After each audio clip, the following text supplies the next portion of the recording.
everyone. Okay. First off, I really wanted to play with my new digital collage sheets. And when I drew this girl, I think she was from like 2016. I didn't paint her in the journal, but every time I've looked back at that journal, I've wanted to paint her. So that's one of the reasons I chose her for, digital collage, was so that I could get a chance to paint her. And I also needed to put a cover on this Dylusions journal because I was getting paint all over it, and putting a glossy cover over it will stop that. I can just wash it off, any paint or anything off. And I also wanted to take this opportunity to answer a viewer's question.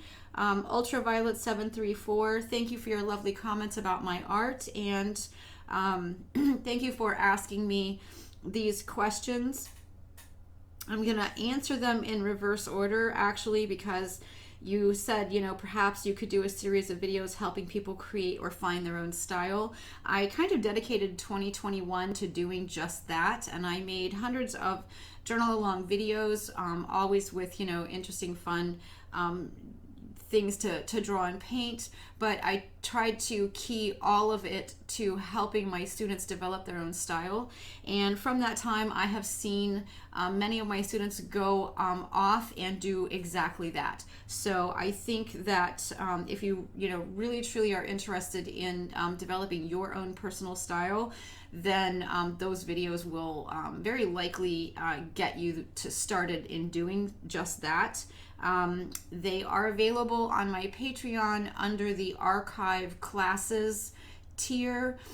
It's not the tier where I'm currently teaching, though that is a different tier, but you will get access to them if you take the high tier, which is the one I'm currently teaching on. But you can just take the archive classes tier and you'll get all of those videos. You can stay there just long enough to watch them, or even just watch the number that it takes for you to sort of figure it out, and then you don't have to stay if you're only there for that. I totally get that. Okay, so that was like really easy. Ooh, I could just point to 2021 because I knew I was going to quit teaching for a while, and I was dissatisfied with the way I would teach people, and then they would just go off and make faces that looked exactly like mine, and I could tell that even for them it felt kind of empty after a while, and so in 2021 I was like, no, I'm going to teach people how to do this, how I did this anyway. So that's easy. You can just go watch those videos. You'll find your way. Now, the loaded question is, how did you develop your style of face drawing and style in general? I say loaded question because if you go to Google right now, like stop this video after a second here, go to Google and type in something like define artist style. The plethora of bits of advice and people trying to answer that question is immense. And I get it. I get why. And here's what I'm going to say. For me, myself personally, I did it the hard way. I do everything in life the hard way. I got to a point, we all start out, we're beginners. It's expected that beginners, are dissatisfied, struggling, make bad art that they don't like, make good art that's really bad, and proceed to show it to someone or put it online so everyone can tell them how bad it is. The real problem came for me when I reached I was getting to that stage where I would post things and people would say they really liked it and they wanted to learn from me, or they wanted me to teach them or do a video. And because that was such a positive thing, and it came directly from other people, I had put way too much weight for a very long time on what other people thought. Now again, this is a very my style question.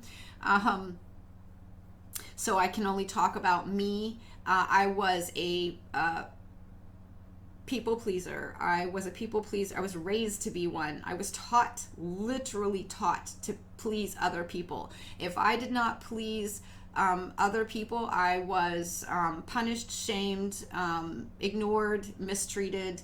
Not, I'm not saying it was like all cruelty or anything, but I was absolutely 100% raised to please other people. And that has been probably the worst part of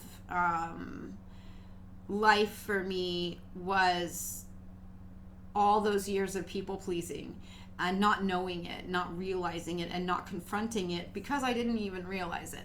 And it had warped into my personality. But anyway, back to how that relates to my style. I started taking on negative feedback and giving it far greater importance than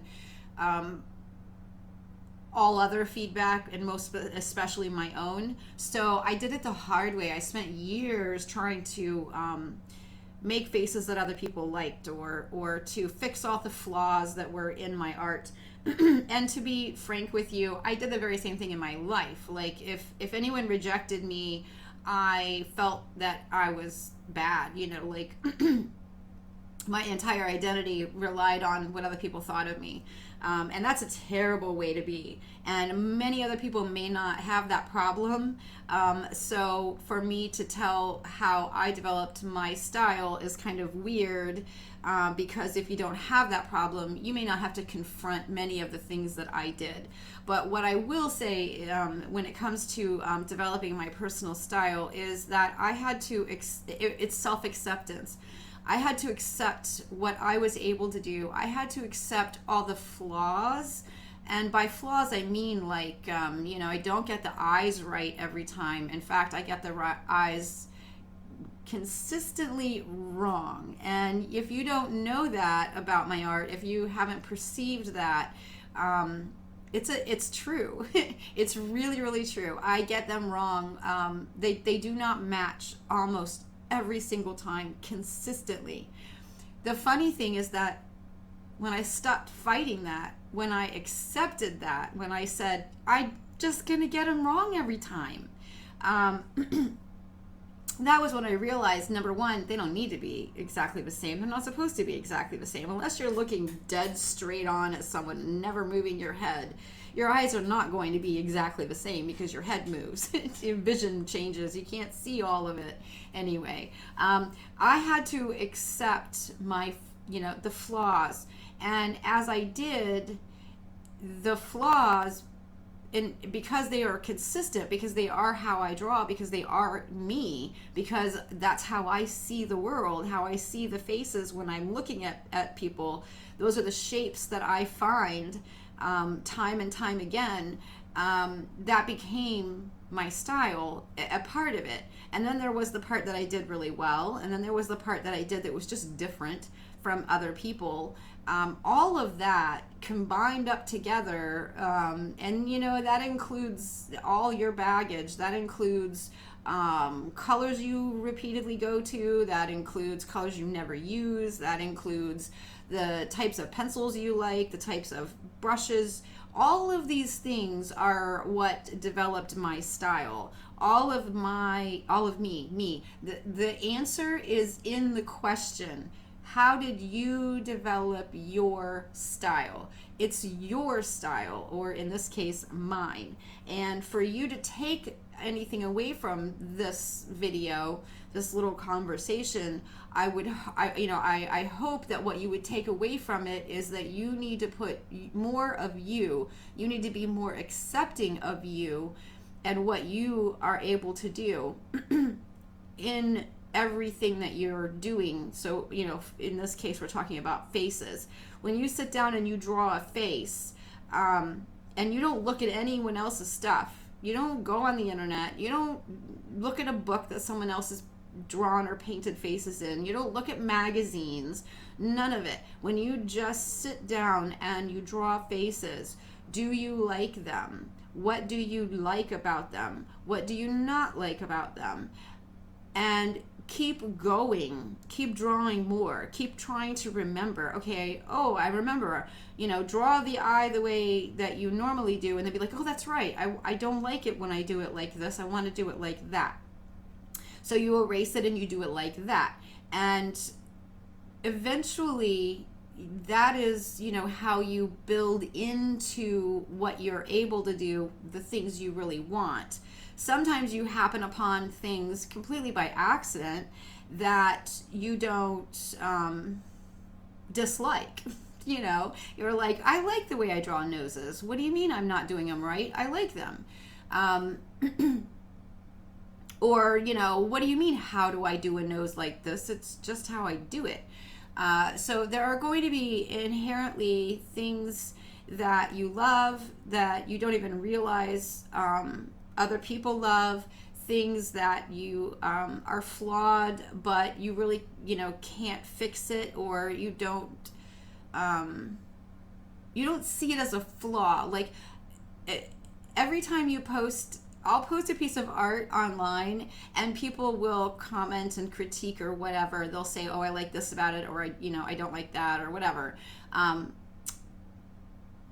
Half the time people point out things that I don't even care about.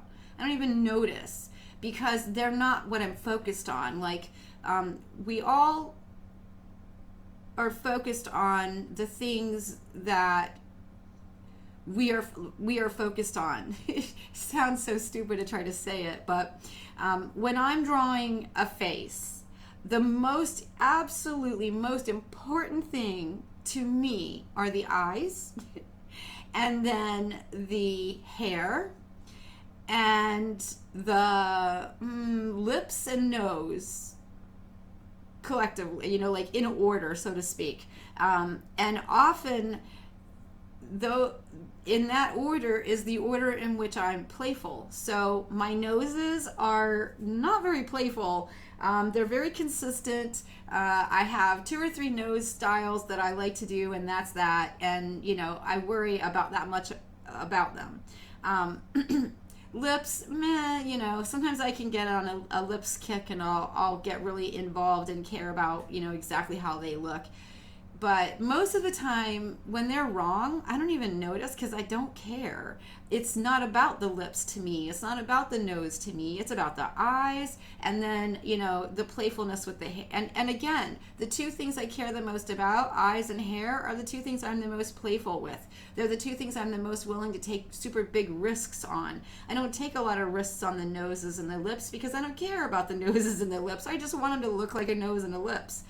Okay, so that's what I'm talking about when I say it's your style, because what I care about isn't going to be the same as what other people care about necessarily. I can sit here and point them out to you and now you'll notice them, but when you're sitting there and you're drawing, or you're sitting there and you're painting, it's about what you care about. It's about what you feel. It's about what you think.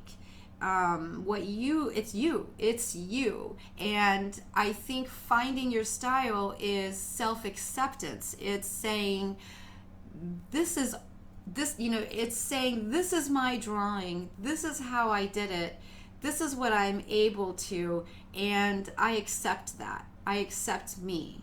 I accept flaws and perfection, all sort of, commingled into one unique individual, and you can't find that from other people at some point, and you're very vulnerable until you get to the point where you have that acceptance, that self-love. You're very vulnerable. So like for me, I didn't have any of that, and so the negative connotations that came from interacting with people, especially online, where they don't have to look in your face and see the tears that just spring to your eyes. It really sent me down this terrible path where I tried to please all these people, and it got all mixed up in my art. And if I could give advice to anyone about it, I would say, don't do that. Don't listen.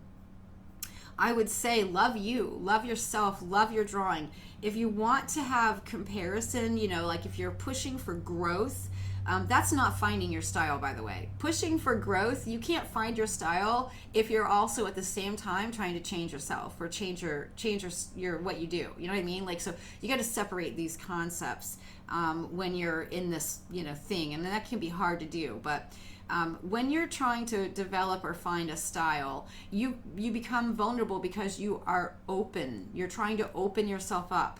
And in that moment in time, that is when you need to shut out everyone else and everything else. Just be with you. Don't look at Instagram and all this stuff, YouTube, before you sit down to draw, because you're going to inherently, critique and judge and compare. And also, too, don't look at it when you post. Post your art and walk away. Come back in an hour or two, and then you can look at other people's stuff, and it won't be so directly, so closely associated with posting your own art. Yeah, you see what I mean? Hopefully. And then when you are pushing, when you are confident and you decide, okay, this is where I'm at, I want to get better or whatever, you should only be doing that. The drive for change should only come from looking back at what you're doing. So whether it's what you drew a couple of days ago, a few months ago, a couple of years ago, and then saying, okay, here's where I was, here's where I am, and comparing that. Have I, what have I changed? Have I grown? Oh, I see that, I don't know. I've decided I don't like how I'm doing noses. How did I used to do them? Oh, that was worse. Well, I'm not doing bad now. But, and then you can go look at how other people do noses or whatever, and see if there's something else out there that you like that you can incorporate into how you draw them or how you paint them. But you can't find your style from anyone else. You can't grow and change by comparing yourself, your work, to someone else, because they have nothing to do with it. It's yours, you, and it comes from you. And as well, I would add on, tack on to that, that your style, my style, finding my style came from my world around me, the world that I cultivate and develop, the books I love to read, the colors I love to wear or love to have in my home and around me, the animals that I coexist with, all of these things, okay, I'm going to be very real, the troubles that I experience, the beauty that I see, all of these things I try to pull in. I try to pull them into both the face that I'm drawing, the emotion I'm trying to evoke, if I'm intending to invoke a specific emotion, or the feelings I feel because of the day I had or the week I've had or something that happened that I became aware of. I try to put me into it, and I don't do it it's not always a decision process. It's not always okay, I was really sad yesterday, so I'm going to draw something sad today. No, I don't mean that. I mean, I try to sit down and just let the art happen. And sometimes inherently I can be really sad and paint something that's really happy. Maybe that's because subconsciously I want to move towards happy, away from sad. Maybe I'm done with sad. Or sometimes I will sit down to paint and it will come out sad and I don't feel sad. I'm not sad. But I subconsciously was, maybe something reminded me of a sad moment and I didn't even realize it, and it sort of poured out of me. So when it comes to developing your style, those are the best things that I can tell you. I would tell you to go read the book Beyond Happiness, because that changed my life, and it was at a moment where I realized a lot of these things and changed, and thus I believe my style probably was, birthed at that moment, because that was the moment where I began to accept me, who I am, and began that process of actually caring about me and loving me and being my own best friend. Like, I cheerlead myself now. I cheerlead other people, absolutely. But when I do something and I like it, I'm like, "Oh, you did so good." So you got to love you, and you got to accept yourself, flaws and all. And that's how you will develop your own personal style.